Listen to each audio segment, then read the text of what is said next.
ఆ శ్రీహరి గారి జీవితంలో జరిగిన అద్భుతం మీ పరిచయం. అవును సార్. అదే విధంగా మీకు గూడా అంతే ప్లస్ అయింది. మీ ఇద్దరి కాంబినేషన్. అవునండి. ఒకానొక టైంలో మీరు శ్రీహరి గారితో 'అయోధ్య రామయ్య' తీసే ముందు, శ్రీహరి సినిమాలంటే 4 ఫైట్‌లు, ఒక 2 డైలాగులు అనే ఒక చీప్, అంటే ఈ వర్డ్ నేను వాడకూడదు. బట్ ఉన్న విషయం చెప్తున్నాను. అవును సార్. అవును. ఒక చీప్ కామెంట్స్ చేసేవాళ్ళు ఇండస్ట్రీలో. హ్మ్. దాన్ని మార్చింది మహేష్. ఆ లెక్క మార్చింది మహేష్ అని జెప్పి ఒక టాక్ ఉంటది. నిజమేనా? నిజమే సార్.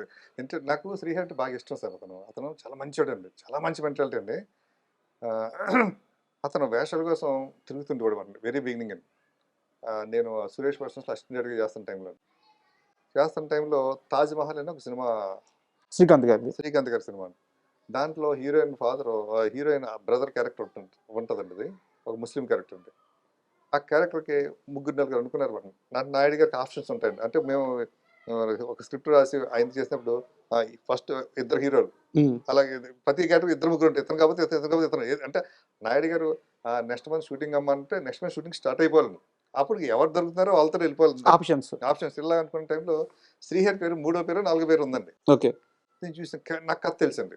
భలే కథ అని చెప్పేసి నేను శ్రీహరిని కలిసాను. పర్సనల్ కలిసా. అప్పుడు శ్రీహరి ఇక్కడే ఉండేవాడు మాట.